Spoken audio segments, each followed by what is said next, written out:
اور 3 مہینے ان کو روز کا کھانا پہنچانا میرا فرض تھا، ہمارا۔ اچھا صحیح. میرے ساتھ ایک اور ہوتے تھے، ہم شوکت صاحب کے گھر سے کھانا لا کے اور ان کو پہنچانا وہاں کھانا، پھر ان کا سارا دن کی چائے کا بندوبست کرنا ہے۔ پھر وہاں تنویر سپرا، وہ کافی دن رہتے تھے آ کے صحیح. شوکت راز صاحب کے پاس۔ اس کے علاوہ بڑے ریناؤنڈ لوگ اور بھی جو ادبی دنیا کے تھے اس وقت، وہ وہاں موجود ہوتے تھے اس چھوٹے سے ٹاؤن میں۔ اس ٹاؤن کی بنیادی بات یہ ہے کہ وہاں شعر و ادب کا جو پودا شوکت راز نے بویا، اس کے بعد بے شمار شاعر نکلے۔ ان میں مشہور تو میں نے آپ کو 2 نام دیے کہ افضل گوہر اور رانا سعید دوشی، اور اس کے بعد یعنی نظم کی طرف پھر میں تھوڑا راغب ہوا، وہ بھی اسلام آباد جانے کے بعد۔ بالکل ٹھیک ہے سر. نظم ہی کیوں؟ آپ نے نظم کے اوپر 3 کتابیں لکھی، آپ کے جو احباب آپ بتا رہے ہیں وہ غزل کے بڑے اچھے اچھے شاعر آپ کے ساتھ موجود ہیں، تو ان میں سے نظم کی طرف آپ کیا کیوں رجحان ڈالے؟ ہاں، یہ بڑا دلچسپ بات ہے۔ میری تربیت، اچھا زندگی میں میں نے پہلی نظم ہی لکھی تھی، اوکے. اور وہ میرا ایک دوست مجھ سے ناراض ہو گیا، تو اس کے ناراض ہونے پر میں نے نظم کہی۔ اچھا. تو میں نے شوکت راز صاحب کو دکھائی، اپنے استاد تھے جو، تو ہوں. انہوں نے کہا کہ تمہارا مزاج نظم کا ہے۔ ہوں. میں نے کہا نہیں، وہ مشاعرے میں نظم نہیں ہوتی۔ تو انہوں نے ہوں. کہا کہ نہیں، ہاں تم کوشش کرو کہ غزل کی طرف آؤ۔ ہوں. تو غزل کی طرف ان احباب کی وجہ سے میں آیا، ہوں. اور اس وقت ایک پرچہ نکلتا تھا آداب عرض، اوکے. سلام عرض، اس طرح کے کچھ پرچے تھے اور بڑے رومانوی سے۔ ٹھیک ہے. تو ان میں تواتر سے میری غزلیں شائع ہوتی تھی۔ صحیح. اچھا، میں اسلام آباد جب گیا تو اور وہاں میری ملاقات ڈاکٹر صلاح الدین درویش سے ہوئی۔ ہوں. اچھا، اس وقت وہ ڈاکٹر نہیں تھے، صرف صلاح الدین درویش تھے، کسی کام سے وہ آئے۔ میں علامہ اقبال اوپن یونیورسٹی میں اس وقت کلرک تھا۔ کسی کام سے وہ کسی دوست کے ریفرنس سے میرے پاس آئے، اور انہوں نے مجھ سے پوچھا کہ کیا شاعر ہیں؟ میں نے کہا ہاں جی۔ میں نے ان کو غزلیں اپنی سنائی، تو انہوں نے کہا کہ آپ کہاں رہتے ہیں؟ میں نے کہا میں فلاں جگہ رہتا ہوں۔ تو انہوں نے کہا میں بھی وہیں رہتا ہوں، شام کو ایک شاعر آئیں گے، میں آپ سے ان کا تعارف کراؤں گا۔ شام کو جب میں وہاں گیا تو وہاں ایک شاعر آئے ہوئے تھے، وہ نظم کے شاعر تھے۔ ہوں. جب میں نے ان کی نظمیں سنی تو میں بالکل، میرا تو دماغ پھر گیا۔ ہوں. میں نے کہا یہ شاعری، یہاں کی یہ شاعری ہے؟ میں تو بکواس کر رہا ہوں، میں تو کچھ بھی نہیں کہہ رہا۔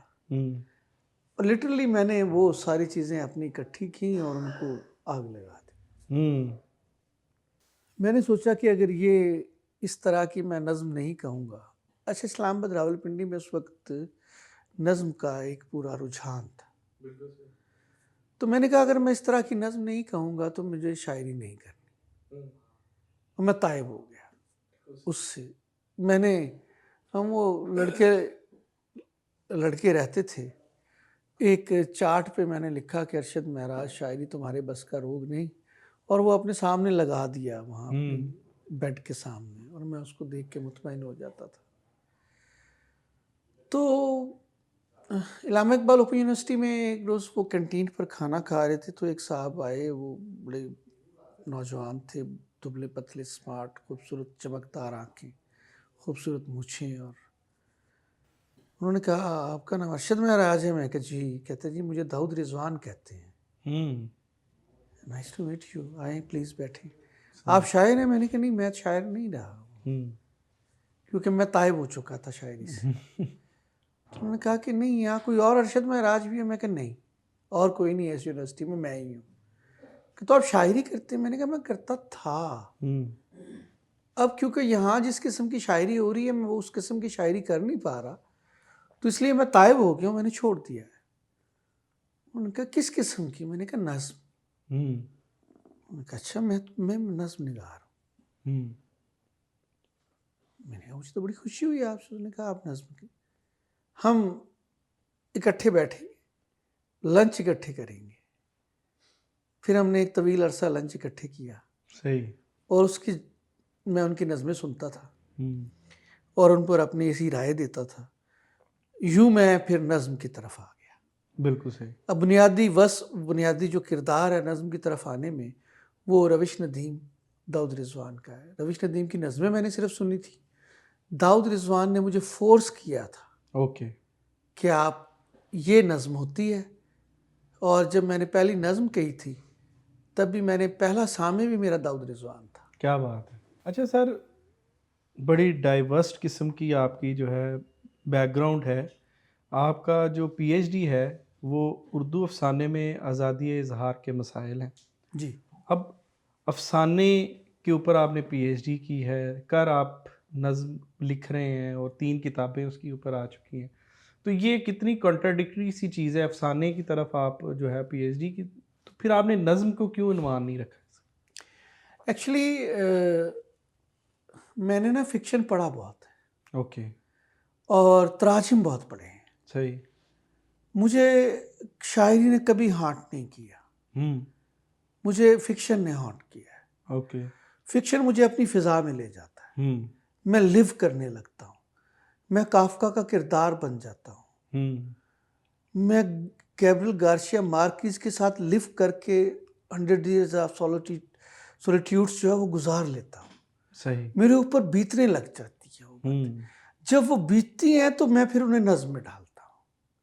میرا فوڈ فار تھاٹ جو فکشن ہے. اوکے. دیٹس وائی مجھے آسان لگا کہ میں فکشن پر کام کروں. صحیح. ایک تو یہ وجہ تھی. دوسری وجہ یہ تھی کہ آزادی اظہار میں بنیادی طور پر کیونکہ ترقی پسند فکر کے ساتھ وابستہ رہا ہوں اور اب بھی ہوں، اور میں سمجھتا رہا کہ یہ ایک بنیادی ایک انسانی بنیادی حق ہے جس کی اسٹیٹ اجازت نہیں دیتی، یا مختلف ادارے یا ریاستی جبر اس کی اجازت نہیں دیتا. اس کے تحت جو کچھ بھی فکشن کے اندر ہوا، یعنی شارٹ سٹوریز کے اندر، افسانے کے اندر ہمارے ساتھ ہندوستان کے اندر جو ہوا اور عالمی سطح پر جو ہوا، اس کا بیان میں آنا بہت ضروری ہے. اور مجھے آزادی اظہار پر ایک بھی کتاب اردو میں میسر نہیں ہے. ایک not a single one book آپ کو مل جائے کہ آزادی اظہار کے موضوع پہ کسی نے لکھی ہو. وہ میرا تھیسس ہے واحد اور پہلا اور آخری، جو میں نے ابھی کتابی شکل میں تو نہیں شائع کیا، لیکن میرا خیال ہے کہ اس کے اندر کچھ ترامیم و اضافے کے ساتھ میں اس کو شائع کروں گا. اچھا سر، ایک ابزرڈٹی ٹرم ہم سننے کو ملتی ہے، لا یعنیت، زندگی کی لا یعنیت ہے. تو آپ کا زندگی کے بارے میں آپ کا کیا فلسفہ ہے؟ آپ زندگی کو کس نظر سے دیکھتے ہیں؟ اچھا، یہ لایعنیت تو ایک پورا فلسفہ ہے نا. ایکچولی میننگ لیسنس میں بھی میننگس ہیں. اوکے. بے ترتیبی میں ایک ترتیب ہے. وہ جو بے ترتیبی میں ایک ترتیب ہے، اس سے آپ معنی جو اخذ کر رہے ہوتے ہیں، دراصل بات معنی اخذ کرنے کی ہے، بات اس سے انسپریشن کی ہے، آپ کی سطح پر لے رہے ہیں. صحیح. ایبزرڈٹی جو ہے یہ بھی آپ کو ایک خاص سمت نمائی کر رہی ہوتی ہے. سوسائٹی اگر کمپلیکسڈ ہے، تھاٹس کمپلیکسڈ ہو گئے ہیں، تو آپ کمپلیکسڈ اظہار کریں گے، وہ ایبزرڈٹی میں آئے گا. ایبزرڈٹی بنیادی طور پر تو پینٹنگ کی ٹرم ہے، یہ فرانس سے آئی، اور ٹرمز جتنی بھی ہیں وہ فرانس سے ہی آئی ہیں، اور وہاں سے تحریکیں چلی ہیں جو پہلے پینٹنگ میں پھر ادب کے اندر آئیں. اور ایبزرڈٹی بھی ان میں ایک ہے، تجریدیت. ایکچولی آپ دیکھیں نا، ہمارا جو تھاٹ پروسیس ہے یہ بھی تجریدی عمل ہے. خیال ایک ایبسٹریکٹ سچویشن کے اندر، ایبسٹریکٹ حالت میں آپ کے دماغ میں آتا ہے، پھر میننگ لفظ اس کے ساتھ اظہار پاتے ہیں لفظوں کے ذریعے، پھر وہ تجرید سے یعنی ٹھوس کی طرف آتا ہے، یعنی مایا سے ٹھوس کی طرف آتا ہے، پھر وہ اظہار پا کر ایک شکل تخلیق کی بنتی ہے. اب یہ جو تخلیقی پروسیس ہے، اس کو ایکسپلور کرنا بھی دس از ناٹ سو سمپل. یعنی شعور اور لاشعور کے درمیانی ایک کیفیت جہاں پر آپ کی تمام حسی تجربے وہ جاگ رہے ہیں، جذبہ آپ کا ایک خاص پیک پر ہے، اور وہ پھر شاعری میں یا کسی بھی کریشن میں ڈھل رہا ہے. نہ آپ سو رہے ہیں نہ آپ جاگ رہے ہیں، ہوں نہ آپ شعور کی کیفیت میں لاشعور کی، ہوں ایون آپ کا سب کانشیس بھی اس کے اندر کنٹریبیوٹ کر رہا ہے۔ تخلیق جب بن کے اپنا فارمیٹ سامنے لاتی ہے، آپ اس پر ایک جب باہر نکل کے ناقدانہ نظر ڈال رہے ہوتے ہیں، آپ خود حیران ہوتے ہیں یار یہ میں نے کس طرح سوچ لیا، ہوں یہ میں نے کس طرح سمجھ لیا اس کو، ہوں یہ کہاں سے آیا؟ لیکن نہیں، وہ آپ کا حصی تجربہ ہوتا ہے ضرور، ہوں وہ کہیں سب کانشیس کے اندر کہیں بیٹھ چکا ہوتا ہے، بالکل صحیح. اور وہ پھر ایبسٹریکٹ کے اندر آتا ہے، ایبسٹریکشن کے اندر، ایبسٹریکشن سے پھر وہ ایک اظہار کی سطح پر کریشن کے اندر، موڈ کے اندر آ کر آپ کو ایک فریم کے اندر وہ اپنا اظہار، چاہے وہ فکشن میں ہو یا وہ پوئٹری کے اندر ہو یا آرٹ کی کسی بھی صنف کے اندر ہو۔ اچھا سر، کارل مارکس کی بات کریں، جو ترقی پسند موومنٹ ہے وہ اس کے اوپر جو ہے وہ کہ جو ہے سارے عقائد کہہ لیں، ان کی ساری جو تنظیم سازی ہے اسی کے جی جی، بیسس پہ چل رہی ہے. تو آپ کیا سمجھتے ہیں کارل مارکس کی آج کل کے معاشرہ جو چل رہا ہے اس کے اندر اس کی کتنی اہمیت بڑھ جاتی ہے؟ اچھا، یہ مارکس نے تو وہ جب ڈیلیکٹیکل میٹیریلزم کا فلسفہ دیا تھا انہوں نے، جدلیاتی مادیت کا، تو انہوں نے کہا تھا کہ یہ جو کیپٹلزم ہے یہ خود ہی اس کے اندر سے اپنے تضادات ابھریں گے اور یہ تضادات اس نظام کو ختم کر دیں گے، اور ایک مارکسزم کا ایک نظام جو ہے وہ یعنی ایک کمیون سسٹم جو ہے وہ رائج ہو جائے گا، اور یہ خود بخود ہی اپنی کہ اپنے خنجر سے آپ ہی خودکشی کریں گے، جیسے اقبال نے کہا تھا کہ اپنے خنجر سے آپ ہی خودکشی کرے گی جو شاخ نازک پہ آشیانہ بنے گا ناپائیدار ہوگا۔ تو وہ اسی طرح سے مارکس نے بھی یہی سمجھا تھا، لیکن کیپٹلزم نے اب سپر کیپٹلزم کی طرف آ گیا۔ اس کا دنیا میں اگر کوئی اینٹی تھیسس ہے اور سٹل ابھی تک موجود ہے تو وہ مارکسزم ہے، اس کا اینٹی تھیسس آج تک نہیں۔ دیکھیے، تھیسس اینٹی تھیسس سے پھر سنتھیسس بنتا ہے، فلسفہ اور زندگی ایسے چلتی ہے، تھیسس اینٹی تھیسس اور سنتھیسس پر، زندگی ایسے ارتقا پذیر ہے۔ تو اگر اینٹی تھیسس نہیں ہے اس کا تو دنیا کے اندر یونیپولر بننے کی امریکہ کو ضرورت ہی نہیں پڑنی۔ اس نے جو رشیا کو ایک گلاسناس اور پرسٹائکا کے اندر پھنسایا، کیونکہ رشیا واحد ایک کنٹری تھا جو اس وقت مارکسزم کو لے کر اور پوری دنیا کے اندر پھیلانے کی ایک جو کوشش تھی وہ کر رہا تھا پولیٹیکل۔ ابھی چائنا بھی ہے اور بہت سارے اور یورپین کنٹریز جو ابھی بھی جو ہے وہ اس پر مارکسزم پر سوشلزم جن کا اپنا نظام ریاست ہے، تو اس کو یہاں پر افغانستان کے اندر خاص طور پر لے کے آنا اور یہاں پر پاکستان کا اس کے اندر انویٹ کرنا اور پھر اس کو ایک خاص جگہ پر لا کر گورباچوف کو لے کے آنا اور اس کو ڈکلائن کرنا، یہ کیپٹلزم کا ایک پوری دنیا کے اندر اس وقت کا ایک پورے کا پورا طاقت اس پہ صرف ہو رہی تھی، صحیح. اور خاص طور پر مسلمانوں کو تو یہ کہا جا رہا تھا کہ مارکسزم جو ہے یہ ایتھیزم کی طرف لے کے جاتا ہے، اور انہوں نے اس آیت کے اندر لکھا ڈالر کے اوپر وی بلیو ان گاڈ۔ اگر آپ وہ 80s کا دیکھیں نا ڈالر، اس کے اوپر لکھا ہوا وی بلیو ان گاڈ، اس کے بعد وہ ختم ہو گیا، اب نہیں ہے ڈالر پہ۔ انہوں نے پوری اسلامک ورلڈ کو یہ بتایا کہ ہم خدا پر یقین رکھتے ہیں، یہ جو ہمارے اینٹی ایک نظام ہے، یہ جو ایک سسٹم ہے، یہ خدا پر یقین نہیں رکھتے، جسٹ ون تھنگ۔ اچھا، اب یہ مسئلہ معیشت کا ہے، بنیادی طور پر ریاستی معیشت کا مسئلہ ہے، اور جس ملک کی جس قوم کی معاشیات درست نہیں ہوتی اس کی دینیات درست نہیں ہو سکتی۔ میں اس بات کو اس طرح لپیٹوں گا کیونکہ یہ پروگرام آپ کا کیونکہ ادبی ہے تو میں اس کو اس طرف نہیں لے کے جانا چاہ رہا تھا۔ جی ٹھیک ہو گیا. اچھا سر، افسانوں کے اوپر آپ کی پی ایچ ڈی ہے، تو مجھے بتائیے کہ ہم ایک بہت بڑا افسانہ نگار منٹو، سعادت حسن منٹو صاحب جو افسانے ہیں ان کے ناقدین کی تعداد اور ان کے جو حامی ہیں ان کی تعداد جو ہے آلموسٹ بیلنس میں ہے. کچھ ان کو کہتے ہیں کہ یار اس نے کیا لکھ دیا, کچھ کہتے ہیں اس دور میں بھی مزاحمت زیادہ تھی لیکن آہستہ آہستہ ان کی تعداد بڑھتی جا رہی ہے جو ان کے حامی ہیں. تو مجھے بتائیے کہ آپ منٹو کے افسانوں کو کس طرح دیکھتے ہیں, اور جو انسانی معاشرے کے اندر اس کا جو کردار ہے, جس طریقے سے وہ کرداروں کو لیتا ہے اور جو اس کے مسائل کو وہ ایسکلیٹ کرنے کی جو ہے وہ کوشش اس نے کی ہے, آپ کو کیا سمجھ آتی ہے کہ یہ اس نے درست رستہ لیا ہے یا جو بس یہ منٹوازم ہے تو اس کے اوپر وہ چل رہا ہے؟ نہیں، میرے خیال میں وہ منٹو نے کہا تھا کہیں کہ ایک گھریلو عورت میرا کردار نہیں ہو سکتی، ایک طوائف جو کمپلیکسڈ ہے وہ میرا کردار ہے، زمانے کا پچھڑے ہوئے لوگ میرا کردار ہے. اوکے.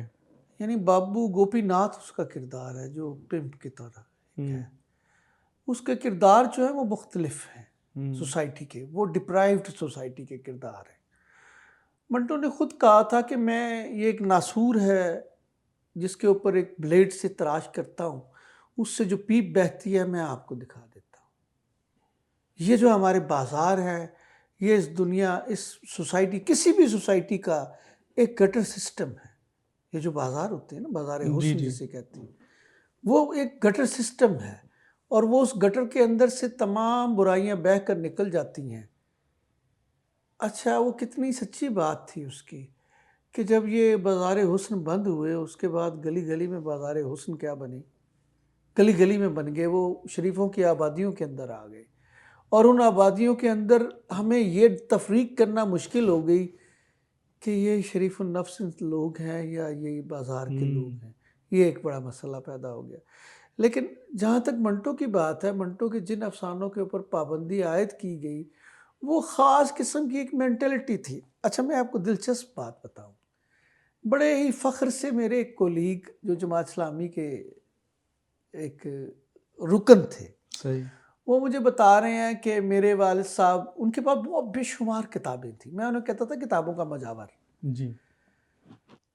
تو آپ یقین کیجئے کہ دنیا کی کسی کتاب کا نام لیں آپ، وہ کہیں گے میرے پاس ہے. اور میں حیران ہوتا تھا کہ اگر یہ کتاب ان کے پاس ہے تو ان کی فکر پر تو اس کا اثر کوئی بھی نہیں. اس کا مطلب ہے ہی از بک کلیکٹر. اچھا، وہ مجھے کہنے لگے کہ میرے والد صاحب نے جو منٹو کی پہلی کتاب تھی وہ ٹرین میں کہیں سفر کر رہے تھے تو وہاں ان کو مل گئی، تو انہوں نے اس کے اوپر جو لکھا اس کتاب کو پڑھنے کے بعد، یہ مخرب الاخراق کتاب ہے اور یہ کسی بھی گھر کی لائبریری کے اندر رکھنے کے قابل نہیں ہے. وہ نسخہ جن کے اوپر ان کے والد صاحب نے لکھا ہوا تھا وہ میں نے دیکھا ان کے ہاں، مجھے دکھانے کے لیے انہوں نے وہ ڈپارٹمنٹ میں دکھانے کے لیے لائے تھے کہ یہ دیکھیے میرے والد صاحب نے تو تبھی یہ کہہ دیا تھا کہ یہ پڑھنے کے قابل نہیں. تو اگر آپ سمجھ رہے ہیں کہ اب بھی سوسائٹی اس قابل ہو گئی ہے کہ منٹو کو برداشت کرے، تو اب بھی لوگ ایسے نہیں ہیں. ٹھنڈا گوشت کو کون برداشت کرتا ہے؟ بو کو کون برداشت کرتا ہے؟ کھول دو کو کون برداشت کرتا ہے؟ جن کے اوپر ان کے ساتھ خاص طور پر کیسز بنے نا. لیکن حامیوں کی تعداد بڑھتی جا رہی ہے. ایکچولی سوسائٹی جو ہے وہ جوں ترقی کرے گی یہ. اچھا، اب دیکھیے اس کے بعد رحمان مذنب نے طوائفوں میں بے شمار لکھا. اب مسئلہ صرف طوائف کو لکھنا نہیں ہے، مسئلہ یہ ہے کہ جو اس وقت آپ کو کوئی بھی موضوع ہے، وہ کہتا تھا کہ اگر یہ سوسائٹی جو ہے روڑی کے ڈھیر پر بیٹھی ہوئی ہے تو میں کیوں نہ بتاؤں کہ یہ روڑی کا ڈھیر ہے. اچھا سر، ہم دیکھتے ہیں کہ بعض اوقات کسی شاعر کی خدمات کی وجہ سے، کسی شاعر کے کام کی وجہ سے، کسی شاعر کو، جیسے ہم شاعر ساہیوال کو شاعر مجید امجد بھی کہا گیا، شاعر نظم بھی کہا گیا، اسی طرح جو اسلام آباد ہے اس کو کبھی شاعر افسانہ کہا جاتا تھا، کبھی شاعر نظم کہا جاتا تھا.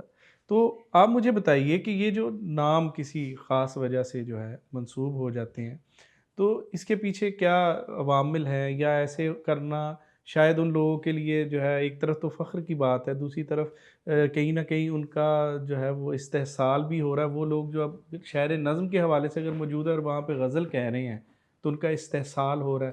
تو یہ آپ کس طرح اس چیز کو دیکھتے ہیں؟ اچھا، یہ نا یہ پوری دنیا میں رائج ہے. مثلا برمنگم پوئٹس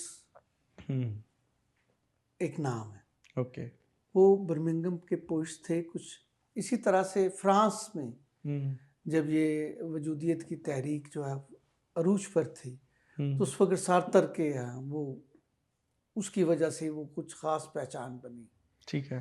اور وجودیت نیشنلسٹ رویوں کو اور اس تحریک کو. تو جب جیسے میں یہ عرض کروں، جیسے آپ نے یہ ابھی بات کی کہ شہر افسانہ، تو ہم منٹو کی بات کر رہے تھے. منٹو حقیقت نگار تھا. اس کے بعد علامتی تحریک شروع ہوئی جس میں انتظار حسین اور رشید امجد، منشا یاد، انور سجاد اور احمد داؤد اور مظہر الاسلام اور اس کے علاوہ اور بے شمار خالدہ حسین، بے شمار علامت نگار آئے. اب یہ جو شہر افسانہ کہا گیا اسلام آباد راولپنڈی کو، تو موسٹلی جو لوگ تھے وہ اسلام آباد راولپنڈی کے اندر مقیم تھے. اس لیے اس کو پھر شہر افسانہ کا مثلا وہاں وقار بن الہی تھے، وہاں منشا یاد تھے، وہاں رشید امجد تھے، وہاں اکبر حمیدی تھے جو علامتی افسانہ لکھے، وہاں احمد جاوید تھے، احمد داؤد تھے، وہاں مظہر الاسلام تھے. اور یہ سب علامت نگار تھے اور علامتی افسانہ لکھ رہے تھے. اس لیے اس شہر کو پھر شہر افسانہ کہا گیا. اچھا، 90 کی دہائی بڑی خاص دہائی ہے. ادھر ابھی ایک بات کریں کہ اختر حسین جعفری اس وقت فوت ہو چکے ہیں لاہور سے. اور ادھر لاہور کا دو مزاج ہیں نظم کے. ایک نظم ہے جسے غزلیہ آہنگ کے تحت نظم کہتے ہیں. ایک میں نظم سمجھتا ہوں کہ نظمیہ آہنگ کے تحت نظم کہی جاتی ہے. اب یہ اگر پیچھے سے ہم دیکھیں تو 1941 سے لیں تو یہ راشد سے شروع ہو جاتی ہے. راشد بنیادی طور پر اقبال سے بے پناہ متاثر تھا نظم کے حوالے سے. صحیح. اور وہ تمام تراکیب و استعارے جو ہمیں اقبال کے ہاں نظر آتے ہیں ان کی، اور وہ جو فارسیت ان کے ہاں تراکیب میں نظر آتی ہے وہ ہمیں راشد کے ہاں بھی نظر آتی ہے. ایون مصرے کی بنت بھی اس طرح سے ہمیں نظر آتی ہے جو اقبال کے ہاں موجود ہے. حالانکہ وہ اقبال پابند نظم لکھ رہے تھے اور یہ آزاد نظم لکھ رہے تھے. وہاں سے یہ فوراً جو امیجیٹ ان کے ہم اثر ہیں وہ ہیں میرا جی. اب دونوں کا یہاں سے ایک دو مختلف دھارے شروع ہوتے ہیں. راشد کا فیض کا ایک دھارا ہے جو آگے چل کر اختر حسین جعفری تک آتا ہے. ادھر سے میرا جی کا ساتھ جو منسلک ہوتا ہے وہ مجید امجد ہے. انہوں نے وہ جو غزل کا ایک اثر تھا شاعری پر، کیونکہ 500 سال کی ایک تربیت ہے ہماری غزل کی، اس تربیت سے ہم نظم کے اندر بھی نہیں نکل پاتے. صحیح. جب نظم کہتا ہے کوئی شاعر تو ایکچولی تربیت پہلے ہماری غزل کی ہے اور ہم سن کے غزل جو ہے شاعری کی طرف آئے ہیں. صحیح. تو یہ مجید امجد سے آگے چلتے ہوئے وزیر آغا اور یہ اور آگ گروپ اور یہ تمام جو سلسلہ چلا یہ یہاں تک آیا. اچھا، اس سلسلے کو اگر میں دیکھوں تو اسلام آباد راولپنڈی کے اندر 90 کی دہائی کے اندر جتنے نظم نگار موجود ہیں اتنے اور کسی شہر میں موجود نہیں. صحیح. نام گنوانے میں پہ آؤں تو انوار فطرت، نصیر احمد ناصر، علی محمد فرشی، اس وقت کشور ناہید وہاں پر ہیں، ضیاء جلندری وہاں پر موجود ہیں، آفتاب اقبال شمیم ہیں، احسان اکبر ہیں، فروخ یار ہیں، داؤد رضوان ہیں، سعید احمد ہیں، اور تابش کمال ہیں، روش ندیم ہیں، ارشد معراج ہے، خلیق الرحمان ہے، پروین طاہر ہے، سرمد سروش ہے، قاسم یعقوب ہے اور علی اکبر ناطق ہے. اب کتنے نام گنوں، رفیق سندیلوی ہے، اتنے بے شمار نام ہیں. ڈاکٹر وحید احمد. ڈاکٹر وحید احمد ہیں. بڑا اہم نام ہاں ہے۔ میں سوری بھول رہا تھا. تو اب اور اب نئی کی ہم بات کریں تو شعیب کیانی ہاں جی، اب شیب کوئی نہیں ہے وہ تو ہاں اب جی، وہ تو ہاں جی، یہ تو اب 20 جی یعنی بالکل، سائبر ایج کے بعد کے ہیں نا. ہاں جی، میں تو یہ پرانے اس جی جی وقت جی کے جی بالکل 90s کی درست بات کر رہا تھا کہ 90s میں یہ ایک پورا ماحول ہے یہاں پر. ناہید قمر ہیں، وہ ان کا نام میں بھول گیا لینا. تو یہ اب ایک پورا ایک سینیریو ہے. اب اس کے اندر وہاں اختر عثمان بھی ہے غزل کہہ رہا ہے، وہاں عابد سیال ہے غزل کہہ رہا ہے، بہت اچھی غزل کہہ رہا ہے. عمران عامی ہے غزل کہہ رہا ہے، بہت اچھی غزل کہہ رہا ہے. یہ مختلف مشاعروں کی غزلیں کہہ رہے ہیں نا یہ سارے لوگ. اور اس وقت توصیف تبسم ہے بزرگوں میں جو غزل کہہ رہے ہیں. وہاں افتخار عارف موجود ہے جو غزل کہہ رہا ہے، اس وقت موجود ہیں.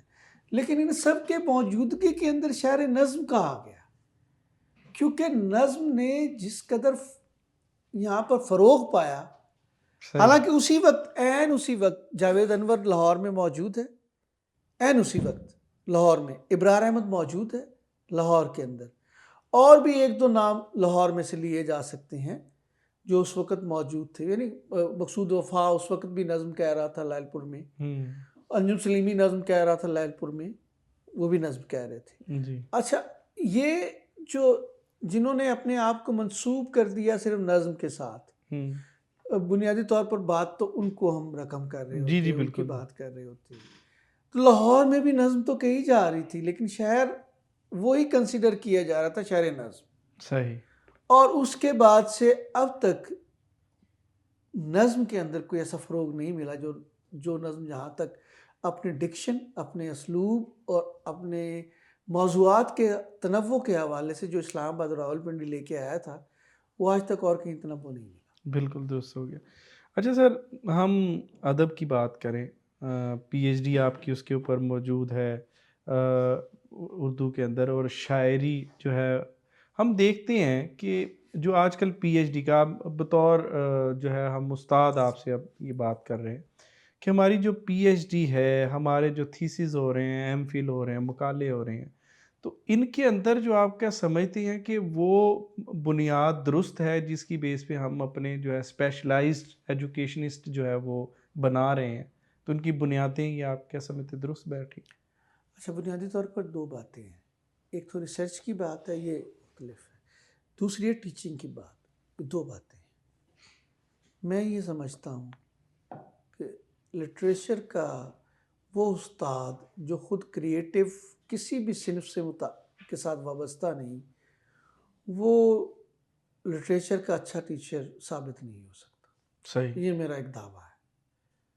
دوسری بات یہ ریسرچ کس لیول پر ہو رہی ہے. یعنی M Phil P H D کی ریسرچ ہی ہوتی ہے نا. یہ جی جی بالکل، ریسرچ تھیسس لکھتے ہیں ہم اور اس کے بعد ہمیں ڈگری ایوارڈ ہوتی ہے. یہ معذرت کے ساتھ کہ یہ بہت ہی پیتھیٹک ہے. میں سوائے چند یونیورسٹیوں کے کوئی معیار قائم نہیں ہے. ٹھیک ہے، میں ایک یونیورسٹی کے اندر ایک بورڈ آف اسٹڈیز بلکہ نہیں بسر کی میٹنگ کے اندر میں شامل ہوا. وہاں 25 اسکالرس تھے جنہوں نے پی ایچ ڈی کے اپنے ٹاپکس پیش کرنے تھے. میں اور میرے کولیگ نے ہم نے 25 کے 25 ریجیکٹ کر دیے. ایکچولی مسئلہ یہ جو ہے، یہ جو پرائیویٹ یونیورسٹیاں اور ویکنڈ یونیورسٹیز جو ہیں ان کی وجہ سے پیدا ہوا ہے. اوکے، کیونکہ جو پبلک سیکٹر یونیورسٹیز ہیں ان کے اندر تو ایچ ای سی جو ہے وہ اپنا تمام جو قانون و ضوابط ہیں، وہ اصول و ضوابط ان پر لاحق کر دیتا ہے، اور وہ مجبور ہوتے ہیں کیونکہ ان سے انہوں نے فنڈ لینا ہوتا ہے، وہ اس کے اصول و ضوابط کی پابندی کرتے ہیں. بالکل لیکن یہ جو پرائیویٹ یونیورسٹیاں ہیں نا، یہ ان کے اصول و ضوابط کی پابند نہیں ہیں. صحیح، اب یہاں آ کر ان کو صرف فیس چاہیے ہوتی ہے. یہ فیس لیتے ہیں اور فرضی سا جو لکھا ہے کچھ بھی طالب علم لکھ کر لے آیا ہے. یہ قصور یونیورسٹی کا ہے، قصور اساتذہ کا ہے اس یونیورسٹی میں پڑھانے والوں کا، قصور وار اس کے ممتحن ہے جس کے پاس جو سپروائزر ہے وہ ہے، وہ میرے بھائی ہیں، میرے دوست ہیں. پھر ممتحن کا ہے جس کے پاس تھیسس بھیجا ہے، اس نے اس کو کیا ٹھیک ایویلویٹ کیا ہے یا نہیں کیا یہ M Phil P H D کے لیول کا ہے یا نہیں ہے. یعنی ایک نہیں اس میں اتنے لوگ انوالو ہیں اور یہ سب قصوروار ہیں. میں نہیں سمجھتا کہ ریسرچ اس لیول کی ہو رہی ہے سوائے چند اداروں. لکھے لکھائے بھی تو مل جاتے ہیں. ہاں یہ ایک الگ کام ہے, یہ الگ کام ہے. اس کے لیے فیس بک کے اوپر اشتہار بھی آ رہے ہیں, کیونکہ اب چیٹ جی پی ٹی بھی ہمارے پاس موجود ہے اور اس طرح کی کنٹینٹ جو ہے اچھا یہ آپ نے بڑی اچھی بات کی کہ چیٹ جی پی ٹی جو ہے یہ ابھی تک اردو میں اس قدر ماہر نہیں ہوا. انگریزی میں ہے اور دوسرے سبجیکٹس میں ہے.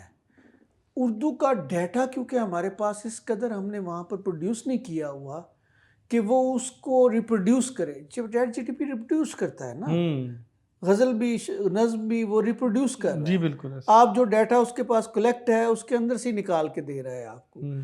تو ہمارا کیونکہ سسٹم جو ہے اردو کا ابھی تک اتنا اپ ڈیٹ نہیں ہے کہ اس کی تمام بکس, پلیجرزم کا بھی یہ مسئلہ ہے, ہمارا سرقہ نہیں پکڑا جاتا. ہم اس میں ڈالتے ہیں اس کو پلیجرزم کی ویب سائٹ پر تو وہ ہمیں بتاتا ہے کہ یہ تو 90% پلیجرزم ہے. اب وہ جس طرح سے وہ بتا رہا ہے کہ یہ 90% پلیجرزم ہو گیا تو وہ تو اسٹوڈنٹ تو حیران ہو گیا, پریشان ہو گیا. پلیجرزم کے اندر میرا تو کیس آ گیا, حالانکہ میں نے خود لکھا ہے. سر کچھ شاعر ہیں انہوں نے 70 کتابیں بھی لکھی ہوئی ہیں, تو ان کے مسائل یہ ہیں کہ وہ ہر ایک دوسرے شاعر کے اوپر سرقہ کا الزام اس لیے لگا دیتے جی یہ اس نے فلانی ردیف لے لی ہے, فلانا مضمون میرا اٹھا لیا. اب آپ نے لکھ اتنا دیا تو وہ کہاں سے بچ کے نہیں. اچھا نہیں, زمین تو کسی کی ملکیت نہیں ہوتی نا. کافی ردیف تو غالب سے وہ ولی سے, ولی کا میں ردیف کی بات کر رہا ہوں. ردیف ہاں کافیہ بھی, ردیف بھی, زمین بھی, میں تو اس کی بات کر رہا ہوں نا کہ آہستہ آہستہ جو ردیف ہے یہ ولی نے استعمال کی تھی اور یہ 500 سال پہلے کی بات ہے. آج تک اس پر آہستہ آہستہ کی ردیف استعمال ہو رہی ہے.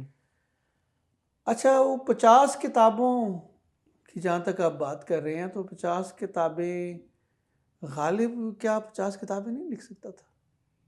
زیادہ لکھ سکتا, اس سے بھی زیادہ, وقت بھی بہت سارا تھا اس کا.